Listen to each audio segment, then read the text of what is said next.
Hello, welcome to Kitchen Counter Crafts. If you like this video, would you please like, comment, share, and subscribe? And if you'd like to be updated on new videos, would you please hit that bell icon? So for today's video, I'm going to show you how to make these metal beauties. Look at these, ouch. Just try not to slice yourself on the metal.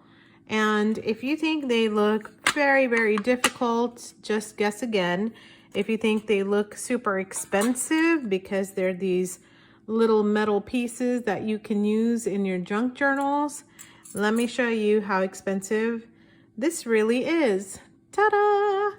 It came from one of these. And really you can use any can, because what I did was I used the back of it. So these are Tim Holtz alterations, and they're embossing folders. Now, if you don't have any embossing folders or the shavings machine or anything like that, I'll show you how to just use that strip and really make some cool embellishments for your ephemera.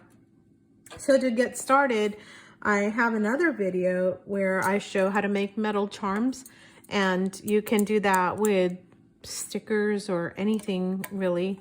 And so I'm just always trying to look for ways to just make things that are inexpensive and that you don't really have to do really spend any money on. And I mean, yes, the shavings machine is expensive, but I've actually had mine for 12 years now, and it's just really worth every penny. I use it several times a week still, and I don't even do that much crafting, but it'll cut fabric, so I love to sew. It'll cut everything. And oh, okay, what am I doing? Yeah, I should probably tell you what I'm doing. So I'm just using a box cutter to make a little beginner cut, and you could actually cut the whole thing with this, or you can just take your handy dandy craft scissors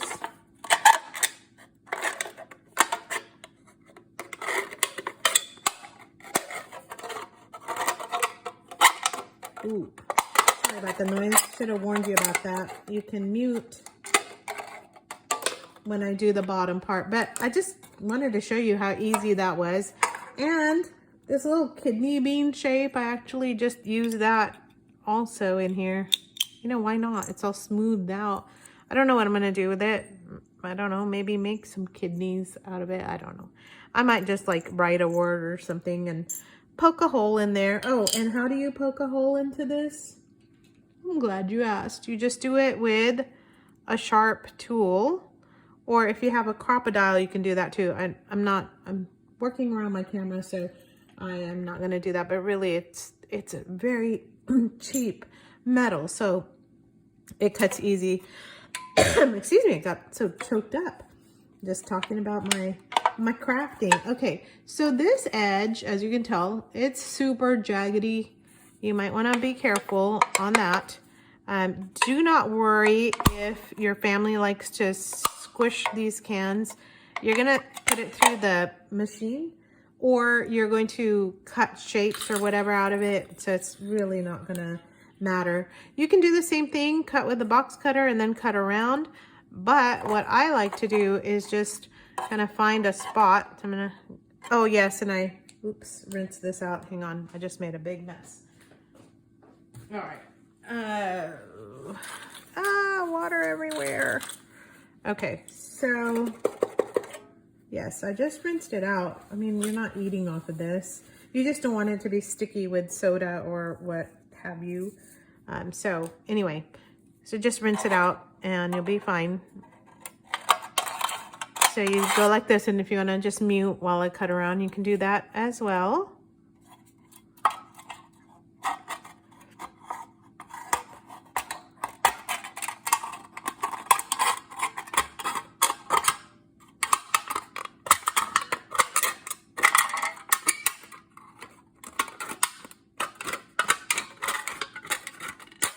Okay, these are literally my beat up scissors that I use for everything. They are just not really worth anything. So I don't mind them getting trashed or thrashed or anything like that. So I grab up all my scraps together. I think I still have kind of wet drops in there. So I should have mentioned that you might want to wear some gloves if you don't want your fingers all torn up. Or you could just try and handle it carefully, but I have been cut. I will admit it. But if you're scared of that, you might want to put some gloves on and do that. I just don't like to be cutting with my gloves on. I just don't have the dexterity. So I just cut this part off so that it's a nice smooth edge. Get all that trash out of the way. You also might want to make sure you're picking up any little scraps of metal because that can cut you. So again, do it over some sort of a surface. You can do this outside in the garage or just outside.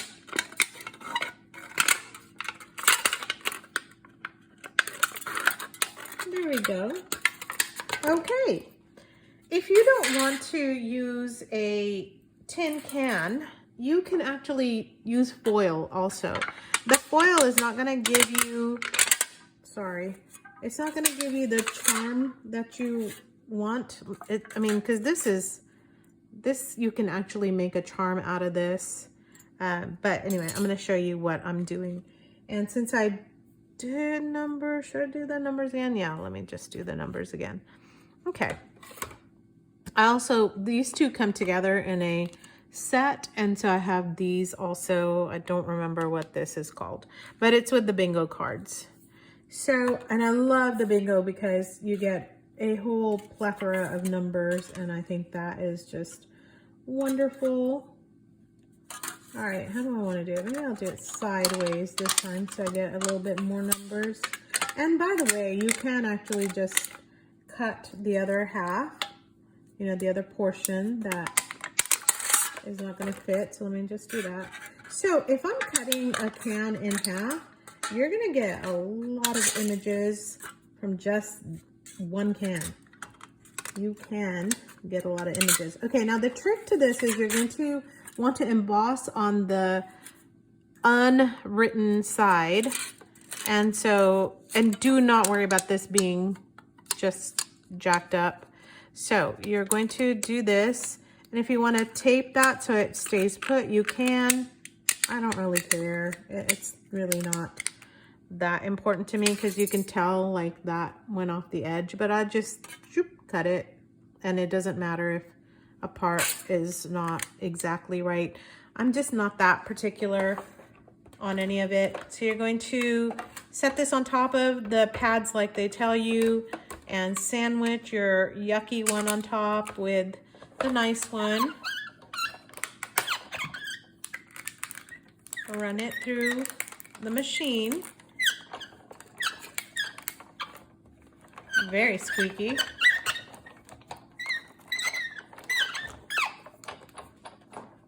Sorry about all these noises that might be kind of annoying today. But I'm going to tell you, it's all worth it.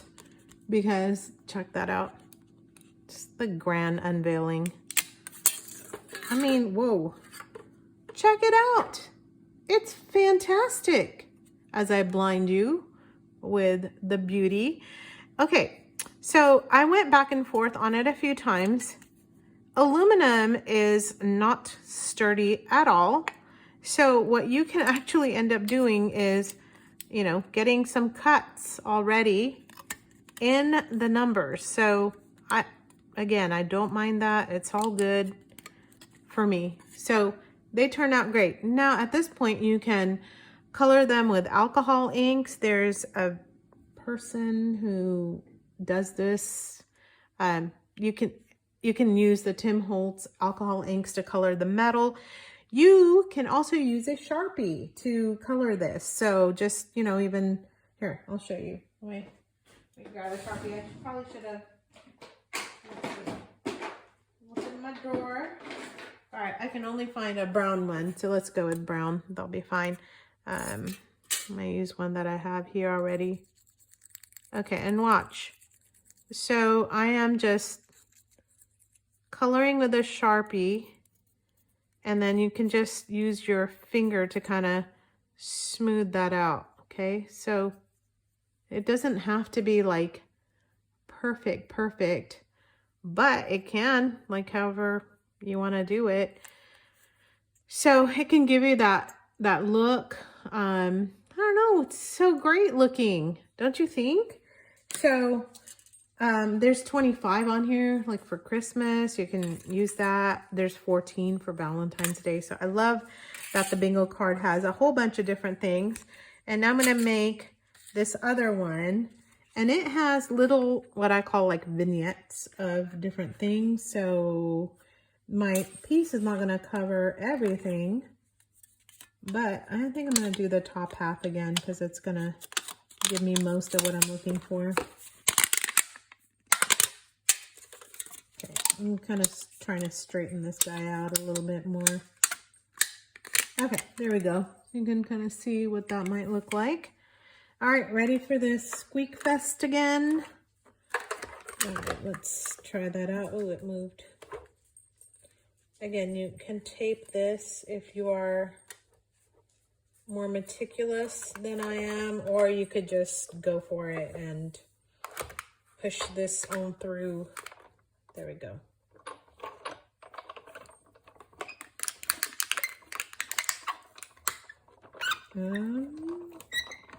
A little bit more. And like I said, my big cake machine is old and squeaky and probably needs some WD-40, but I love it. And I love it because of this reason. Check it out. Okay, so this gives me a few different images to pick from. So what I'm actually going to do is cut out like each square. I can do that right now. Why don't I do that right now and show you? So super easy to cut this. That has a sharp little end. And get it on my napkin so that I can catch it and it doesn't go in someone's sock as they're walking around. Okay, and then this one here is a little admit one ticket. I don't know if you can see that. So cute. So what I'm going to do is I'm actually going to cut that and some scroll work here, but I've got my paper towel underneath so I can catch the little shavings, and so that nobody gets hurt, I'm just kind of rounding off, whoops, the corners. Yeah, this is dangerous. I'll put a disclaimer down. Just do it at your own risk with your hands and all that. You can take a little file and file it down, or just a little bit of sandpaper will take care of it too. But again, aluminum, not very sturdy, but look at how amazing that would look in a junk journal. And I have to say, like if you're using it for a charm, the back has, 0 calories. It's not that big of a deal for me to just hang that off of, like a safety pin or something so that people can see the other side too. Not a big deal for me if you see some sort of lettering or whatever on the back. Now, if it says Pepsi on it, I might not want that. Diet, nobody wants that on the back of their stuff. So I'm, dye. There you go. Cut it. So round off the corners on these guys. This one's in a circle. That'd be kind of neat to have as just a circular one, but I'm gonna just round the corners on this also. And I may be playing around with my alcohol inks a little bit later. Just depends on how much time I have. Not in this video. I'm talking about like after I'm done showing you, because I've just been working on these things tonight. So there we go. A little 13 charm, a little scroll. And where did my other one go? There's admit one. And where'd my numbers go? There they are. Yeah, this guy is super great looking. There we go. Okay, so I hope that this was a quick and easy tutorial on how to recycle and make some great ephemera for, oh, no, I wanted to show you a tag. Hang on, don't go yet. All right, let me show you this. So I grabbed this and this just to show you how great that would look. Just a simple little tag, which, you know, I haven't even glued together yet, but I was just kind of looking at it going, that'd be kind of great looking. Just a little journaling spot, and you know, just add a little bit of string off of this so that it actually looks like a tag, and you can just pop that into a junk journal and call it a day. And anyway, or you could, you know, paint on it or do whatever you want. So now I hope that you got some great ideas, or maybe something like sparked a creative interest for that. Again, if you do not have a die cut machine, let me just show you really quick what you can do. So I left a little bit of this blank here on purpose. All right, there we go. You can literally just take your scissors and cut on this, and then you can use glue to glue something like some sort of an image onto this. Okay, where did my images go? There we go. We'll just take Jonathan Edwards, a Puritan, look, tiny little book that I was cutting out. So there's Jonathan Edwards, and this would be just like this great tin type, you know, like in the old-fashioned days. There you go. You thought this video is over. It's not over yet. I'm not letting you go yet. Well, just because I can, you know, not everybody has a machine, die cut machine. Not everybody has all these tools that everybody uses, and it kind of makes me crazy sometimes when I watch videos and they're like, hey, check this out. You need 5,000 tools to make this happen. Yeah, it's kind of for the birds. So anyway, all right. So all you need to do is just get some glue and just glue that on there. And then you can just cut this and put, you know, I mean, I hope you would cut it a little bit better than me just kind of flinging it around. And then glue that onto your junk journal, even on a cover. How great would that look? I don't know, it just looks super old-fashioned to me, but don't flip it around because then it looks like a Coke can. So anyway, there's that. Don't know if that's helpful to just say, hey, cut it. I bet you can also hole punch, but I don't know if that's going to go through aluminum or not for you. But I know that you can sit down and just maybe sit in front of the TV with some good lighting and not cut your hands. But look at how neat that is, right? Okay, so fun with the soda can. That's all I have for you today. If you will check out my other videos that I have another one that I've done with soda cans and making charms. I'll link it down below, and check out some of the other things that I have going on as far as junk journals. Until next time, bye.